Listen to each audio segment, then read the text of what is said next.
Bonjour, bienvenue dans le nouvel épisode d'Instant Stress. Aujourd'hui, continuons, après le numéro 1 pour vous avoir expliqué que le stress, il existe en bon stress, mauvais stress, c'est le même, une question de dose. Aujourd'hui, nous allons rentrer dans le détail de la base du stress qu'on appelle le stress biologique, ce qui circule dans nos veines, dans notre corps, dans nos organes, mais aussi ce que nous consommons tous les jours, volontairement ou involontairement, dans notre alimentation et dans notre vie quotidienne. Eh bien, je vais vous faire découvrir ce qui se passe dans votre maison et dans votre vie quotidienne. Tout d'abord, comme je vous l'ai expliqué, le stress, c'est à la fois notre pire ennemi et notre meilleur ami. Et à la base de ce stress, il y a ce qu'on appelle le stress biologique ou les oxydants. Les oxydants, vous le savez, quand on est stressé, on dit oh prends des antioxydants, ça va aller mieux. Eh bien, les antioxydants sont faits pour lutter contre les oxydants. En science, on appelle ça ces oxydants les espèces réactives. Eh bien, vous devez savoir que le stress existe en quatre familles de molécules d'espèces réactives ou quatre familles d'oxydants qu'on retrouve dans la vie quotidienne et qu'on consomme malheureusement. Alors, il faut savoir que la première espèce, elle s'appelle les espèces réactives de l'oxygène ou les ROS. Eh bien, vous les connaissez. Si je vous dis peroxyde d'hydrogène ou oxygène actif, qu'on retrouve dans les pastilles de la vaisselle, qu'on retrouve dans la lessive, qu'on retrouve également sous forme de eau oxygénée, également dans le commerce, qui sont utilisés également dans l'industrie agroalimentaire ou à différents niveaux industriels. Eh bien, ça, ce sont des oxydants qui rentrent en contact avec nous et qu'on ingère volontairement ou involontairement. Et puis, en deuxième famille, vous avez les espèces réactives de l'azote ou les RNS. Et vous les connaissez aussi.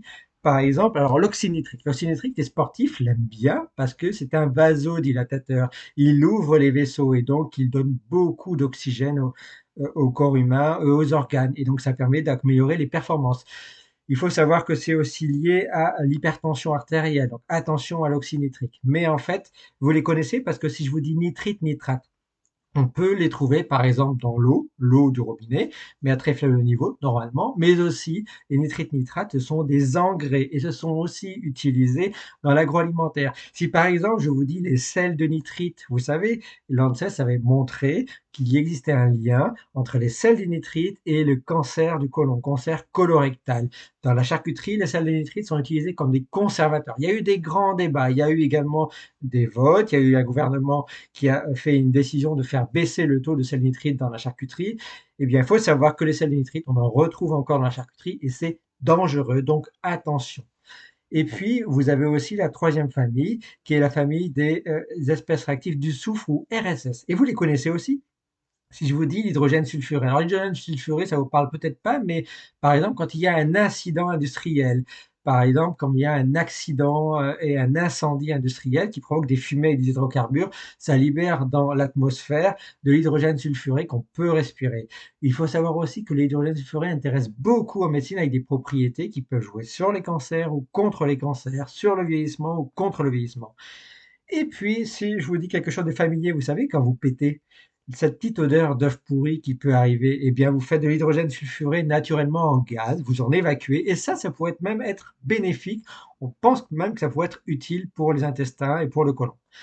Enfin, la dernière famille, c'est les espèces réactives carbonyles. Vous les connaissez. Si je vous dis le grillé du barbecue, si je vous dis les huiles essentielles avec les huiles essentielles avec les aldéhydes et les cétones, si je vous dis également certaines huiles de friture, eh bien oui, les cétones, acétones, aldéhydes, le grillé des barbecues, ce sont des dérivés carbonylés.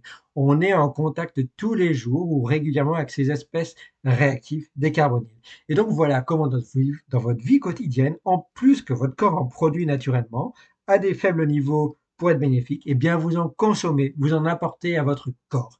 Eh bien, ça, c'est néfaste, ça, c'est dangereux. Voilà, maintenant, vous savez presque tout. Et dans les prochains instants stress, justement, je vous parlerai de ces différentes espèces en sport, en alimentation et puis également en santé, avec également différentes maladies. Voilà, si vous voulez en savoir plus, continuez de me suivre sur Instant Stress. Et maintenant, je vous invite juste à réfléchir quand vous faites des achats et que vous mangez. Réfléchissez bien aux étiquettes de vos produits. Regardez bien s'il y a écrit sulfate, sulfite, également dans les vins. Les sulfates qu'on retrouve également dans la cosmétique, par exemple. Nitrite, sel de nitrite, nitrate, carbonyle. Faites très attention. Si vous voulez vivre longtemps et en bonne santé, il vaudrait mieux plutôt réduire toutes ces consommations et faire attention à tous ces produits chimiques en santé. Voilà, je vous souhaite à partir de maintenant un bon stress et je vous dis à bientôt pour une prochaine émission, une prochaine série Instant Stress. À très bientôt. Voilà.